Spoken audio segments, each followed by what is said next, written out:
السلام علیکم ورحمۃ اللہ وبرکاتہ۔ بسم اللہ الرحمن الرحیم، الحمد للہ رب العالمین وبہ نستعین، والصلاۃ والسلام علی رسولہ الامین نبینا محمد وعلی آلہ واصحابہ اجمعین، اما بعد۔ عزیز حاضرین، آج کی اس مجلس میں ہم تذکرہ کر رہے ہیں حضرت نعمان بن مقرن رضی اللہ تعالی عنہ کا۔ حضرت نعمان بن مقرن رضی اللہ عنہ کا اصل نام ہے نعمان بن عمرو بن مقرن بن عائز المزنی۔ یہ نعمان بن مقرن کے نام سے مشہور ہے، اور مقرن ان کے دادا ہیں۔ ان کے والد کا نام عمرو تھا، لیکن دادا کی طرف نسبت کرتے ہوئے مشہور ہوئے نعمان بن مقرن۔ جیسے احمد بن حنبل رحمہ اللہ ہیں، تو ان کے دادا کا نام حنبل ہے، دادا کی طرف نسبت کرتے ہوئے وہ مشہور ہے احمد بن حنبل۔ ایسے ہی نعمان بن مقرن رضی اللہ تعالی، ان کی کنیت ابو عمرو تھی۔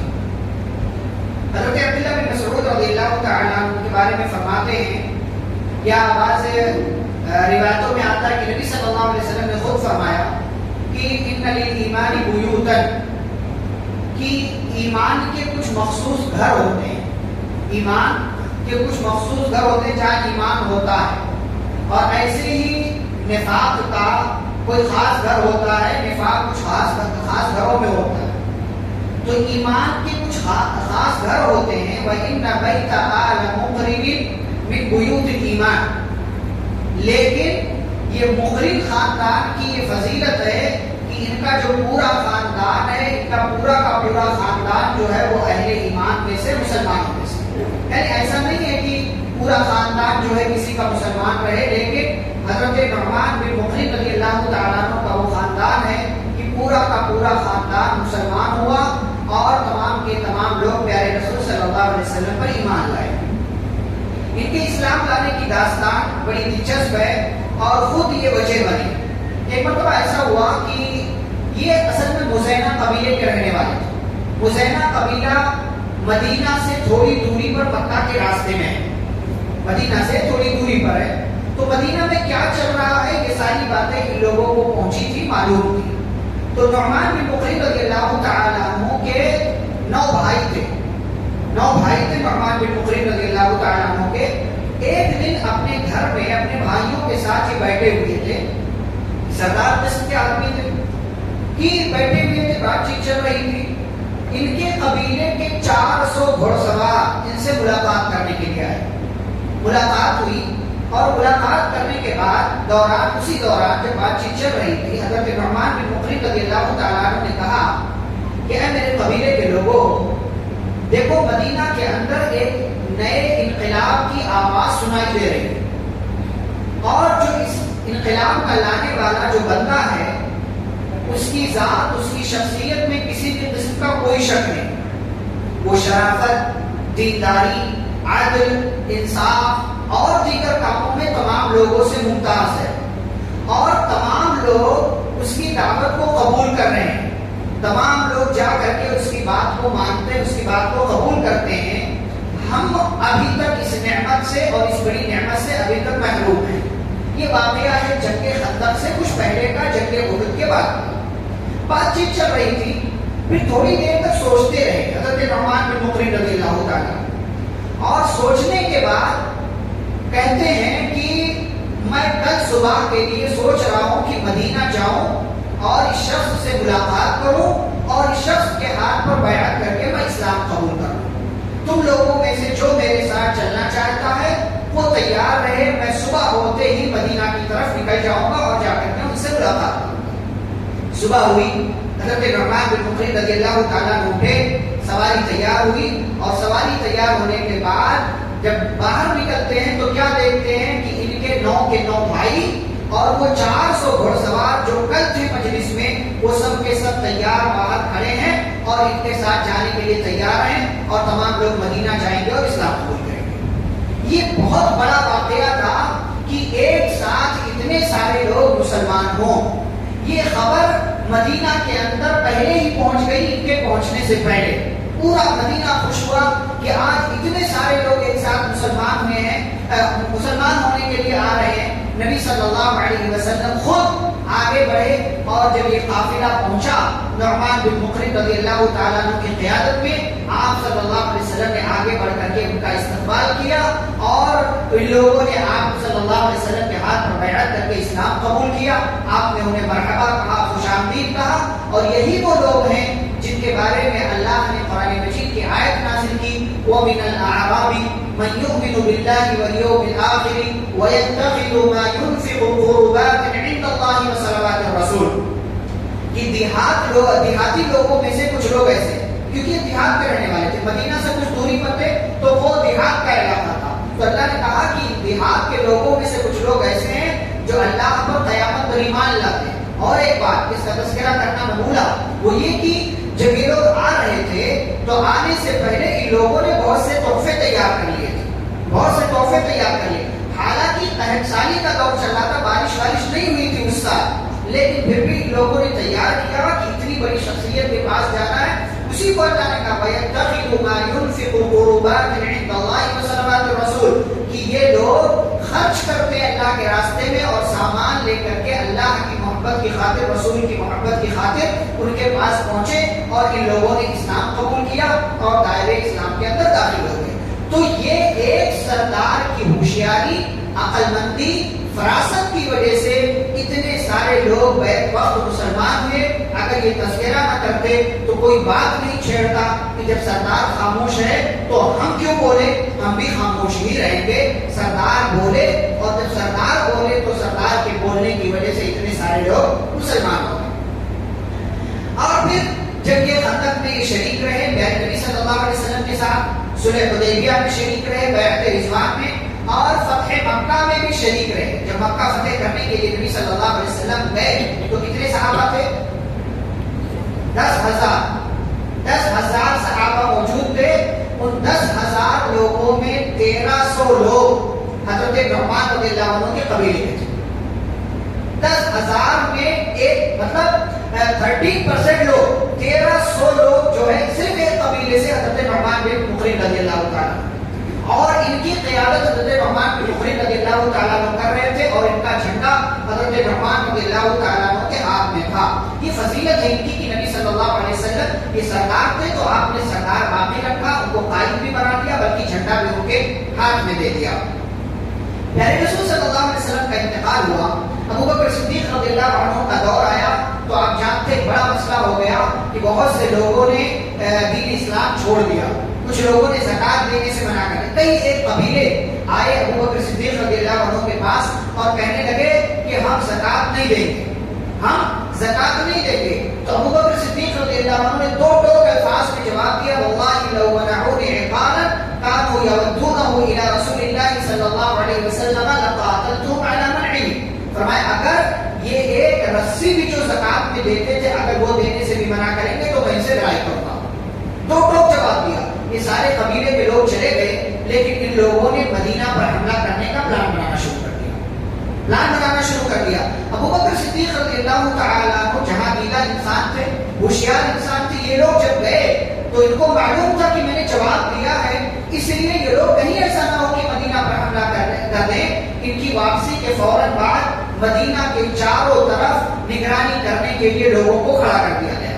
ادھر سے یہ لوگ جو جنہوں نے زکات دینے سے منع کیا تھا، انہوں نے رات میں حملہ کرنے کا پلان بنایا اور باقاعدہ حملہ کرنے بھی آئے، لیکن چونکہ نگرانی جاری تھی مدینہ کی، اس لیے کوئی خاص حملہ نہیں کر سکے اور ان کو واپس بھاگنا پڑا، کیونکہ سارے سواروں نے ان کو دوڑایا اور یہ بھاگ گئے، لیکن ان کا کوئی نقصان نہیں ہوا۔ تبھی لوگوں نے دوبارہ حملہ کرنے کا پلان بنایا کہ کل حملہ کریں گے، لیکن ادھر ابوبکر صدیق رضی اللہ عنہ نے کہا کہ ہم صبح ہوتے ہی ان قوموں پر جائیں گے اور حملہ کر لیں گے۔ چنانچہ ایک ٹیم تیار کی اور اس ٹیم میں رائٹ ونگ پر دائیں طرف جو ہے میمنہ جس کو بولتے ہیں، حضرت نعمان بن مقرن رضی اللہ تعالیٰ عنہ کو ذمہ داری دی، اور یہ ابوبکر صدیق رضی اللہ عنہ خود بھی گئے اور اس قوم پر حملہ کیا، اور تمام لوگ جو ہے جس کو مارنا تھا مارا، اور جو بچ گئے ان لوگوں نے سرنڈر کر دیا اور کہا کہ ہم زکات دینا دوبارہ سے شروع کریں۔ تو حضرت نعمان بن مقرن رضی اللہ تعالیٰ عنہ یہاں بھی شریک رہے۔ عمر رضی اللہ تعالیٰ عنہ کا دور آیا تو سن 18 ہجری کا زمانہ ہے۔ سن 18 ہجری میں ہوا یہ کہ مسنہ بن حارثہ رضی اللہ تعالیٰ عنہ زخمی تھے، کہ بہت بڑے قائد تھے، ان کا تذکرہ بھی انشاءاللہ ایک دو دن میں کریں گے آپ کے سامنے، بہت بڑے قائد تھے. تو وہ زخمی تھے اور ایران پر حملہ کرنا تھا، کیونکہ ایرانی لوگ جو ہے مسلمانوں پر حملہ کرنے کی تیاری کر رہے تھے. اور اس دور میں سب سے سپر پاور طاقت جو تھی وہ ایرانیوں کی تھی. فارس کی جو ہے طاقت سب سے سپر پاور تھی. تو یہ ہوا کہ وہ لوگ حملہ کرنا چاہتے ہیں. تو حضرت عمر بن خطاب رضی اللہ عنہ نے حالات کی نزاکت کو دیکھا اور کہا کہ میں خود جاؤں گا اور قادسیہ جو وہاں کا ایک سینٹرل علاقہ ہے وہاں پر حملہ کروں گا. حضرت عمر بن خطاب رضی اللہ عنہ نکل بھی گئے، لیکن جب حضرت عبد الرحمن بن عوف رضی اللہ عنہ کو معلوم ہوا تو آگے بڑھے اور عمر رضی اللہ عنہ کو روکا کہ آپ مت جائیں، آپ کے یہاں مدینہ میں زیادہ ضرورت ہے، آپ کو یہاں رہنا چاہیے اور وہاں کے لیے آپ کسی اور انسان کو بھیج دیں. تو کہا کس کو بھیجوں؟ تو حضرت عبد الرحمن بن عوف رضی اللہ عنہ نے کہا میری نسل میں ایک بندہ ہے. کہا کون؟ کہا سعد بن ابی وقاص رضی اللہ عنہ. سعد بن ابی وقاص رضی اللہ عنہ کو کمانڈر بنا دیا گیا ایرانیوں پر حملہ کرنے والے لشکر کا. اور ساتھ ہی ساتھ حضرت عمر بن خطاب رضی اللہ عنہ نے کہا کہ دیکھو قادسیہ پر حملہ کرنے سے پہلے جو ان کا سپہ سالار ہے، بادشاہ ہے، اس کے یہاں لیٹر بھیجنا، بادشاہ کے پاس لیٹر بھیجنا، بلکہ لیٹر بھیجنے سے بہتر یہ ایک وفد روانہ کر دو، ایک ٹیم روانہ کر دو. اور اس ٹیم میں مغیرہ بن شعبہ اور نعمان بن مقرن جیسے انسانوں کو شامل کرو. حضرت سعد بن وقاص رضی اللہ عنہ جب پہنچے تو ایک ٹیم روانہ کیا اور نعمان بن مقرن رضی اللہ عنہ کو امیر بنایا. یہ لوگ گئے اور بادشاہ جس کا نام یزدگرد یا یزدجل بتایا جاتا ہے اس سے ملاقات کیا اور ملاقات کرنے کے بعد اپنی بات رکھی اور کہا کہ ہم پریشان حال تھے، ہم جو ہے بیت اللہ کی عبادت میں تھے کہ اللہ رب العالمین نے ہمارے پاس ایک رسول بھیجا، اس رسول نے ہمیں اچھی باتیں بتائیں، بری باتوں سے روکا، ہم نے اس کی بات کو مان لیا اور اسی ایمان میں اسی دین میں خیر ہے، لہٰذا اب جو ایمان لائے گا اس کو نجات ملے گی اور جو ایمان نہیں لائے گا تو وہ ہمارے علاقے میں اگر رہنا چاہتا ہے ٹیکس دے کر کے رہے، اور اگر ٹیکس نہیں دینے کے لیے تیار ہے تو ہم اس پر حملہ کریں گے اور اس سے مقابلے کے لیے تیار ہو جائیں. بادشاہ گرجا کہ ہمارے سامنے کھڑے ہو کر کے ہمیں دھمکیاں دے رہے ہو، ہمیں دھمکیاں دے رہے ہو. اور پھر اس کے بعد نرمی کے ساتھ کہتا ہے کہ دیکھو میرے پاس فلاں فلاں کھیتیاں ہیں، اس کے غلے ہیں، اناج ہے، میں تمہیں دینے کے لیے تیار ہوں. تو حضرت نعمان بن مقرن رضی اللہ عنہ نے جواب دیا ہمیں دنیا سے کوئی محبت نہیں، ہم دنیا میں کوئی انٹرسٹ نہیں رکھتے، ہمیں کوئی شوق نہیں ہے، جو ہماری بات ہے وہ ہم نے آپ کے سامنے رکھ دیا. اور پھر بادشاہ جو ہے غصہ ہوا اور ناراضگی کے ساتھ اس نے کہا کہ ٹھیک ہے جاؤ، میں اپنے ایک بڑے اور نامور اور مشہور سپہ سالار رستم کو تمہارے طرف حملہ کرنے کے لیے بھیجوں گا. وہ ایسا حملہ کرے گا کہ تم سب کو تباہ و برباد کر کے رکھ دے گا. اور ساتھ ہی ساتھ بادشاہ نے اسی غصے کے عالم میں اپنے ہی علاقے کی مٹی ایک ٹوکرے میں منگوائی اور کہا کہ تم میں سب سے زیادہ شرف والا خاندان کے اعتبار سے کون ہے؟ عاصم بن عمرو رضی اللہ تعالیٰ عنہ موجود تھے. وہ آگے بڑھے کہ کہا کہ میں ہوں. کہا کہ یہ ٹوکرا اس کے سر پر رکھ دو، مٹی کا ٹوکرا. حضرت عاصم بن عمرو رضی اللہ عنہ نے لے لیا، آئے سپہ سالار سعد بن ابی وقاص رضی اللہ عنہ کے پاس اور نعمان بن مقرن رضی اللہ تعالیٰ عنہ نے پوری حالات سے باخبر کیا اور کہا کہ امیر سپہ سالار سعد بن ابی وقاص رضی اللہ عنہ کو مخاطب کر کے کہ مبارک ہو، اللہ نے ہمیں پہلے سے ہی فتح کی خوشخبری دے دی ہے. کیسے کہ بادشاہ نے اپنے علاقے کی مٹی ہمارے حوالے کر دی ہے، گویا کہ ایک علامت ہے کہ یہ زمین ہمارے قبضے میں آنے والی ہے، یہ علاقہ ہمارے قبضے میں آنے والا ہے. اور پھر حضرت سعد بن ابی وقاص رضی اللہ عنہ کی قیادت میں صحابہ نے حملہ کیا. اسے لشکر کے مختلف جو دستے ہوتے ہیں، حصے ہوتے ہیں، ان میں سے ایک حصے کے امیر اور اس کے ذمہ دار حضرت نعمان بن مقرن رضی اللہ تعالیٰ عنہ تھے. اور ایرانیوں کو اس عظیم جنگ میں صحابہ کرام نے مسلمانوں نے شکست دے دیا اور یہ صحابہ کی تاریخ میں اور مسلمانوں کی تاریخ میں ایک بڑی عظیم جنگ شمار کی جاتی ہے، کیونکہ یہ پہلا موقع تھا جب اتنے بڑے لشکر سے سامنا ہوا اور حملہ بھی کیا گیا اور کامیابی کے ساتھ حملہ ہوا. لیکن جنگ قادسیہ میں شکست پانے کے باوجود بھی ایرانی لوگوں نے ہتھیار نہیں ڈالا، بلکہ نہاوند مقام کے تعلق سے اطلاع ملی کہ وہاں لوگ جمع ہو رہے ہیں اور تقریباً 1.5 لاکھ کا لشکر تیار ہو چکا ہے، وہ لوگ مسلمانوں پر حملہ کرنا چاہتے ہیں. تو حضرت نعمان بن مقرن رضی اللہ تعالیٰ عنہ کو امیر اور کمانڈر بنا کر کے انہیں نہاوند کے علاقے پر حملہ کرنے کے لیے بھیجا گیا. چنانچہ جب حضرت نعمان بن مقرن رضی اللہ تعالیٰ عنہ پہنچے اور یہ لشکر آگے بڑھا تو لشکر میں جو آگے لوگ تھے وہ جب آگے پہنچے اور دشمنوں کے لشکر کے قریب ہوئے تو ان کے جو گھوڑے تھے وہ گھوڑے رک گئے تو آگے بڑھایا جا رہا ہے تو نہیں چاہ رہے، پیچھے ہٹایا جا رہا ہے پیچھے ہٹ جا رہے ہیں. تو معلوم کیا گیا وجہ کیا ہے کہ یہ لوگ آگے بڑھنے کے لیے تیار کیوں نہیں. نیچے اتر کر گھوڑ سواروں نے دیکھا تو ایرانیوں نے پورا کیل ٹھونک کر رکھا ہوا تھا، پورے میدان میں کیل ٹھونک کر رکھا تھا کہ یہ لوگ آگے بڑھنے کے قابل نہ رہے، یہ آگے بڑھنے کے قابل نہ رہے.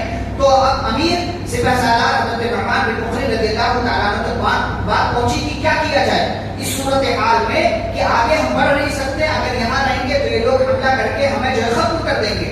نعمان بن مقرن رضی اللہ عنہ نے مشورہ دیا، بلکہ بات رکھی اور حکم سنایا کہ دیکھو یہاں ایک آگ جلا دو، یہاں ایک آگ جلا لو. اور بڑی سی آگ جلائی گئی، اتنی بڑی آگ کی سامنے والا لشکر دشمنوں کا وہ مسلمانوں کو آسانی سے دیکھ سکتا ہو اس آگ کی روشنی میں.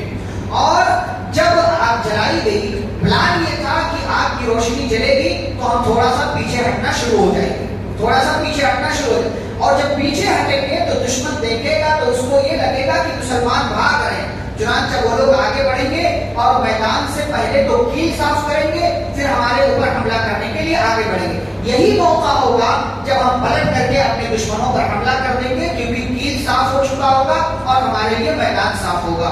چنانچہ آگ جلائی گئی اور آگ جب جلائی گئی مسلمان پیچھے ہٹنے لگے. دشمنوں نے دیکھا، خوش ہوئے، کہا یہ تو ہمارے مخالفین، ہمارے دشمن بھاگ کر میدان چھوڑ کر بھاگ رہے ہیں، چلو ان کا پیچھا کیا جائے. پیچھا کرنے کے لیے وہ لوگ آگے بڑھے، کیل کو صاف کیا اور صاف کرنے کے بعد جیسے ہی آگے بڑھے مسلمانوں نے پلان کے مطابق پلٹ کر پیچھے ہٹ کر کے واپس حملہ کیا.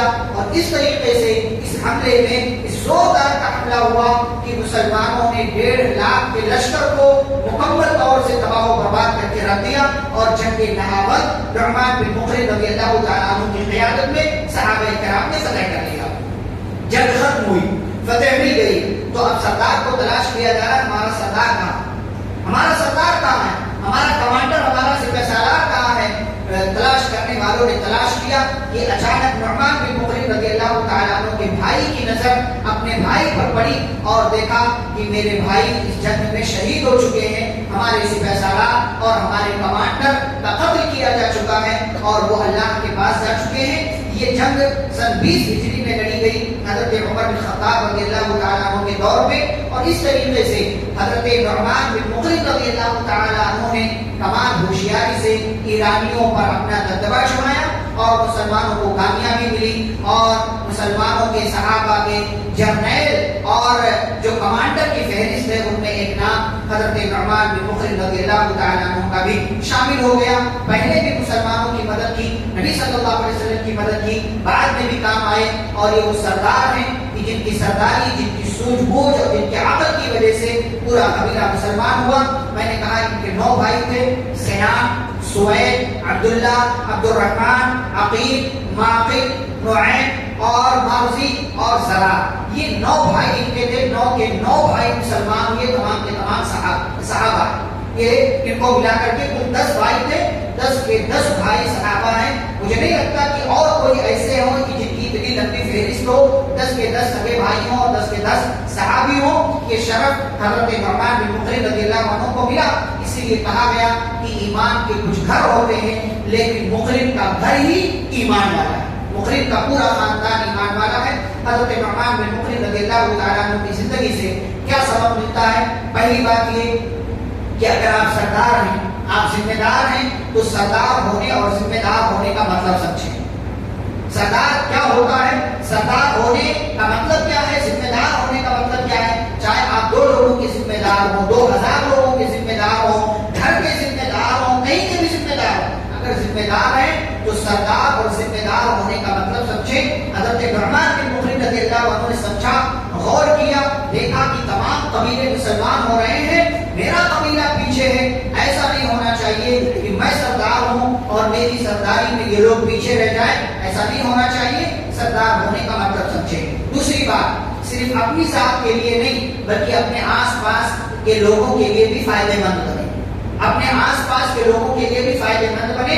حضرت نعمان بن مقرن رضی اللہ تعالیٰ عنہ چاہتے تو بنا کسی کو بتائے اکیلے چلے جاتے, مسلمان ہو جاتے, لیکن نہیں, یہ اگر دین سچا ہے, مجھے لگ رہا ہے کہ یہ بات سچی ہے, تو یہ بات سب تک پہنچنی چاہیے, یہ دین سب کو قبول کرنا چاہیے, تو اپنی ذات کے ساتھ ساتھ دوسرے لوگوں کے لیے بھی فائدہ مند بنے. تیسری بات, ہر مقام پر کھڑے رہو اور تیار رہو. کہیں سے بھی آپ کا نام لیا جا سکتا ہے, آپ کو پکارا جا سکتا ہے, آپ کا نام لگ سکتا ہے, اور آپ کو دین کے لیے جو ہے پکارا جا سکتا ہے, بلایا جا سکتا ہے. اس لیے ہمیشہ تیار رہنا چاہیے, کھڑے رہنا چاہیے. نعمان بن مقرن رضی اللہ تعالیٰ عنہ نبی صلی اللہ علیہ وسلم کی زندگی میں بھی, ابو بکر رضی اللہ عنہ کی زندگی میں, عمر رضی, جہاں بھی جس بھی حیثیت سے پکارا گیا, پکار پر لبیک کہا. ہمیں بھی تیار رہنا چاہیے, چاہے ہم کسی عہدے پر ہوں, عہدے پر نہ ہوں, ہمارا نام آتا ہو, نام نہ آتا ہو, جیسا بھی معاملہ ہو, ہمیں ہر صورتحال میں اسلام, مسلمانوں, دین, نبی اور اللہ کے دفاع کے لیے, ان کی طرف سے ڈیفنس کرنے کے لیے تیار رہنا چاہیے. اور آخری بات, حق بات کہو, حق بات کہو, کسی کے سامنے بھی رہو, حق بات کہو, سچی بات کہو, لیکن اچھے سے کہو, سچی بات کہو لیکن اچھے سے کہو, چاہے سامنے والا اس کی وجہ سے پریشان کیوں نہ ہو. پریشان ہونے کا مطلب یہ, اس کو چاہے وہ بات بری ہی کیوں نہ لگے. بادشاہ کے سامنے گئے تو گرچہ سب سے بڑا جو ہے سپر پاور حکومت کا بادشاہ ہے, لیکن کیا ہم اس سے ڈریں گے تھوڑی, اس کے حساب سے ہم اس کے درباری ڈرے, اس کے درباری جو ہے ان کے پیروں میں کپاٹ ہو, لیکن ہم اللہ والے ہیں, ہمیں کسی سے نہیں ڈرنا. حق بات کہیں, دین کی بات کہیں, انصاف کی بات کہیں, سچی بات کہیں, لیکن اچھے سے کہیں. سامنے والے کو کڑوی لگے, سامنے والے کو برا لگے, سامنے والے کے دل کو جو ہے حق بات کہنے کی وجہ سے تکلیف ہو, پرواہ نہیں. آپ نے اپنی بات اچھے سے کہہ دیا, محبت سے کہہ دیا, سچی بات کہہ دی, بس آپ نے اپنا کام کر لیا, باقی کی ذمہ داری سامنے والے کی ہے. اللہ رب العالمین سے دعا ہے, اللہ ہم سبھی کو صحابہ کرام سے محبت کرنے اور ان کے حقوق ادا کرنے کی توفیق عطا فرمائے. آمین. صلی اللہ علیہ نبی کریم. سبحانک اللہم و بحمدک, اشہد ان لا الہ الا انت, استغفرک و اتوب الیک. السلام علیکم و رحمۃ اللہ.